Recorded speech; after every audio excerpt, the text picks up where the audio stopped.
Hey, welcome to Allie's Kitchen. Today I'm going to show you how easy it is to do just a simple one skillet chicken dish in the oven with some vegetables. It's not going to take long at all, and it's going to be so amazingly delicious and so simple. So when you come home from work, or you can prepare it in advance, put it in a refrigerator, put it in the oven when you get home. You can use any spice mixture you want on your chicken, but today I'm going to use Harissa.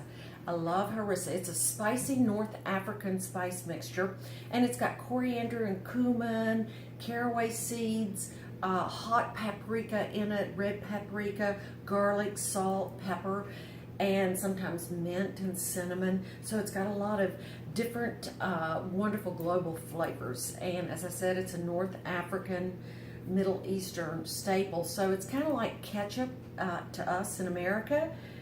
So I make my own Harissa. It's very simple, honestly. It's so simple. You can buy it, but there's nothing like your homemade. And I have a little dedicated coffee grinder that I use just for grinding the toasted seeds that I use in this Harissa. Oh, I wish you could smell it. It's wonderful.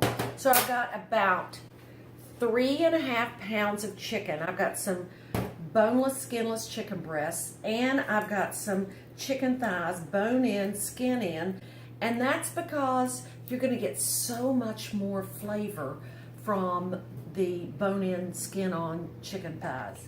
So we'll start with some olive oil, and we're just going to probably put about 1/4 of a cup here on the chicken, and then we're going to take probably 1/4 of a cup of the Harissa and just sprinkle it in, and a little bit of salt, not much, because we're going to be using something special at the end too, so you want to see what that is. A little bit of coarse ground pepper. And then we're just going to toss this and get it all over the chicken. And you can do this with your hands. So I've got this all tossing up. Oh my gosh, it smells so good. If you could smell it, you'd see what I mean about this Harissa flavor. In fact, I think I'm going to use a little bit more. And it's to your taste. And the thing about making your own Harissa mix is you can make it as spicy as you want to, instead of taking whatever you get when you buy it. Okay, so that's all tossed up. Here you go. And we're going to be using a paella pan, but you can use the whole big skillet, and we're going to cover this with foil. So I'm going to put all the chicken in and just kind of distribute it there, and I'm going to leave about half of the space for the vegetables. Ooh, they're going to be so good. So here we go, right here, and you see this little space here? That's for the vegetables.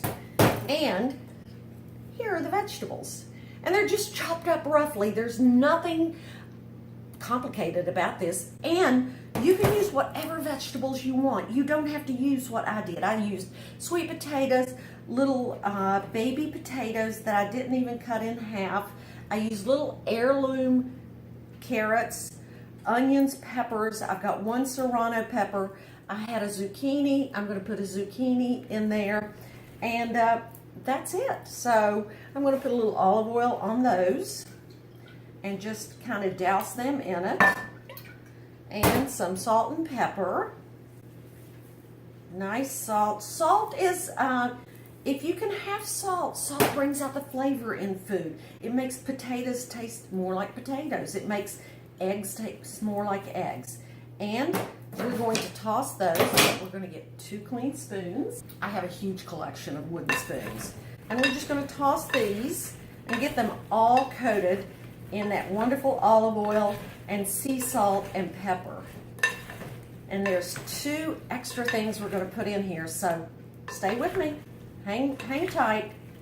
When we put it in the oven, you can take a little break and go do what you need to do, because it's going to take probably about 2 hours for this to be done. We'll know when we pull it out of the oven. Okay, so those are all gorgeous and covered. They look good, don't they? They smell good too. And we're just going to put them in here into the pan. And I'm going to get a spatula because believe it or not, there's a lot of great olive oil and salt and pepper here. So I have a lot of spatulas too. So a rubber spatula, and I want to just show you how much I would have left in here unless I used a rubber spatula.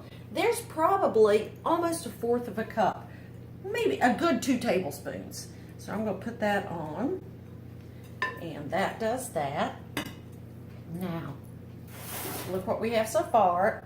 Looks good, doesn't it? I know, it's wonderful. Now we're going to throw in some olives. You can use black or green olives, but I like green olives, so we're going to throw in some olives. And we're going to use some lemons. Citrus makes everything taste better. So a little bit of citrus on the chicken and the vegetables. Now, we're just going to cover this really tightly with aluminum foil, and then we're going to put it in the oven at 400, a preheated 400-degree oven. And we're going to let it cook about 2 hours, maybe 2.5. And we want that chicken really tender. And then I'm going to take the foil off, turn the oven on broil, and let the vegetables and chicken just kind of get a nice golden brown charring on them. As you can see, I've got this nice and tight and snug and secure. Not much is going to get out of here. And I just put a little bit of liquid in the bottom just to give it a little bit of steam, about a cup of water.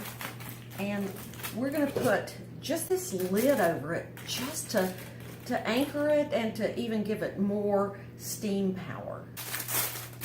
Don't forget, come back in a couple of hours because this dish is going to be amazing. Well, it's out of the oven. I promised you something really amazing with flavors, something very healthy, something that wouldn't take too long, and something that would be absolutely delicious. Oh my gosh, the aromas. And it only took about 1 hour and 40 minutes. I thought it was going to be 2 hours, but it was about 1 hour and 40 minutes. Now this is really hot. I put some fresh thyme sprigs on it, but take a look at this. Oh wow. It smells so good. Now I'm going to dip some out. The chicken is just super, super tender. So let's get a few of these vegetables. Look at that. Oh, you can see the steam coming off of it. This is an entire meal. An entire meal. Let me just clean my plate a little bit. And there you go. It was that easy. You're going to have a hot, delicious, nutritious meal every night. Come back for more. I'm going to show you some more cool recipes. I'll see you next time.